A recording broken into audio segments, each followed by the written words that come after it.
Hello learners, कैसे हैं आप। मैं गीता आपकी पीआईबी ज्ञान की class for RBI grade B preparation लेके आ गई हूँ। तो आज की हमारी पहली न्यूज़ है, cabinet approves modernization of command area development and water management. तो ये स्कीम जो है ये एम करती है वाटर यूज़ एफिशिएंसी को एनहांस करने के लिए, जिससे क्या होगा कि एफिशिएंटली यूज़ होके हमारी एग्रीकल्चर प्रोडक्टिविटी बढ़ेगी, क्योंकि बेटर इरिगेशन इंफ्रास्ट्रक्चर इस स्कीम के अंतर्गत सरकार प्रोवाइड करेगी फार्मर्स को। एंड ऑन फार्म डेवलपमेंट, तो बेसिकली ये स्कीम क्या कहती है कि इंफ्रास्ट्रक्चर जब हम इरिगेशन का बेटर कर देंगे तो वो पानी की बहुत बचत होगी, पानी एफिशिएंटली यूज़ हो पाएगा और उसी के चलते आपकी एग्रीकल्चर प्रोडक्टिविटी को भी बढ़ावा मिल पाएगा। ये जो अप्रूवल है, the approval extend it's implementation under प्रधानमंत्री कृषि सिंचाई योजना के अंतर्गत ये आपकी command area development and water management scheme आती है। तो efficient water distribution and usage will reduce wastage and support more crop पर ड्रॉप, जो कि थीम है हमारे प्रधानमंत्री कृषि सिंचाई योजना का। This directly supports inclusive rural development. जो आपका प्रधानमंत्री कृषि सिंचाई योजना थी, ये 2015 में लॉन्च की गई थी, और जो आपका command area development and water management है, ये इसी स्कीम के अंतर्गत उसका एक की कंपोनेंट है, और इसको इम्प्लीमेंट करती है हमारी मिनिस्ट्री ऑफ जल शक्ति। नेक्स्ट है आपकी Airbus Mahindra aerostructures contract helicopter manufacturing boost.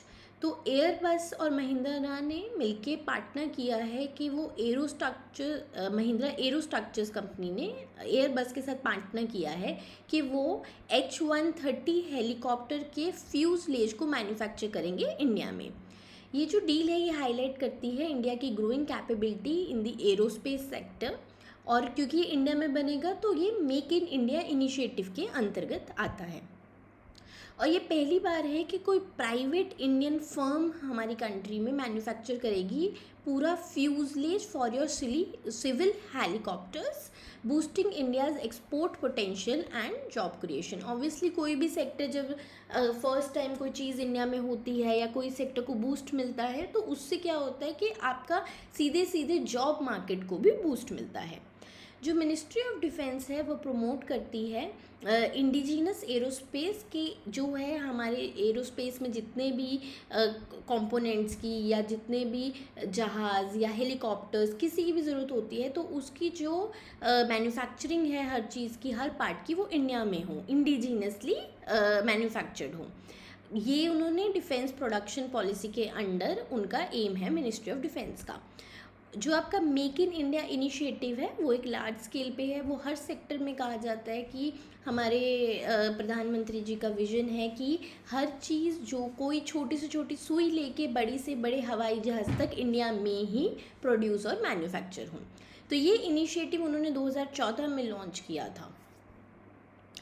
Next है आपका NITI Aayog workshop on main streaming climate adaptation into local development. तो ये एक वर्कशॉप करवाई है नीति आयोग ने क्लाइमेट एडेप्टेशन स्ट्रैटेजीज़ को लोकल लेवल डेवलपमेंट प्लान्स के साथ इंटीग्रेट करने में, कि लोकल लेवल पर जो भी डेवलपमेंट के प्लान्स हमारी सरकार, हमारे लोकल लेवल गवर्नमेंट बनाती है, उसके अंदर क्लाइमेट के इशू को इंक्लूड किया जाए। तो ये इस वर्कशॉप में उनको बेस्ट प्रैक्टिसेस और पॉलिसी टूल्स सिखाई गई to build climate resilient infrastructure. इस वर्कशॉप में officials from state governments, urban local bodies ने पार्ट लिया एंड सब्जेक्ट मैटर एक्सपर्ट्स ने। इन सब ने importance of inclusive planning for sustainable development के कॉन्सेप्ट में डिस्कशन की और बहुत सारे चीज़ें समझी, जिसको इंटीग्रेट करके हम क्लाइमेट को भी ध्यान में रखते हुए डेवलपमेंट की ओर जा सकते हैं। जो नीति आयोग है आपका, इसका फुल फॉर्म है national institution for transforming India. ये हमारी प्लानिंग कमीशन की जगह बनाया गया था, इन्होंने स्थान लिया था 2015 में।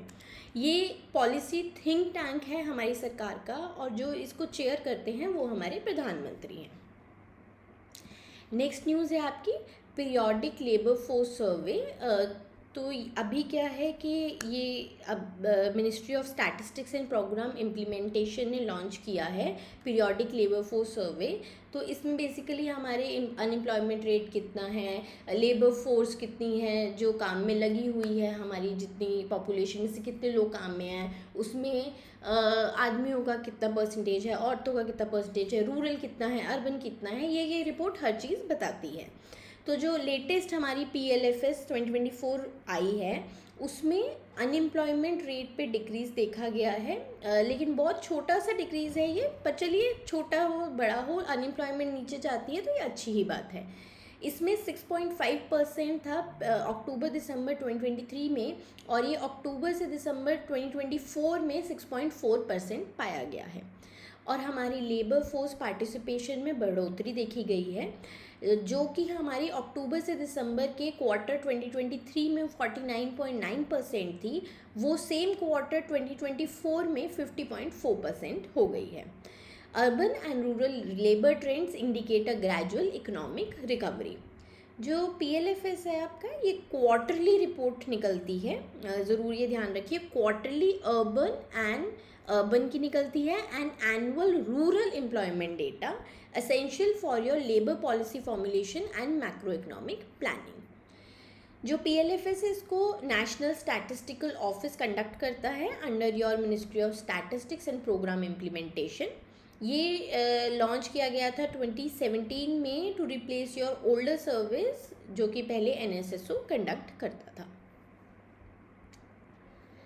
हमारे बैंकर्स यूनिवर्सिटी का बिगनर टू बैंकर कोर्स है, जो आपकी वन स्टॉप सोल्यूशन है for your RBI grade B preparation. इसमें आपका फ़ेज़ 1, फ़ेज़ 2 प्लस इंटरव्यू तीनों का फुल कवरेज है। आपको कोई भी एक्स्ट्रा कोर्स लेने की ज़रूरत नहीं है। आशुतोष सर की इसमें क्लासेस हैं, रीजनिंग की और ESI की, हरीश सर की क्वांट्स की क्लासेस हैं, और मैं गीता, मैं इसमें आपको फाइनेंस एंड मैनेजमेंट पढ़ा रही हूँ। तो ये कोर्स आपके जितनी भी कॉन्सेप्ट्स हैं, चाहे बेसिक है एडवांस लेवल है, उसको पूरी क्लैरिटी को करने के लिए हमने बनाया है।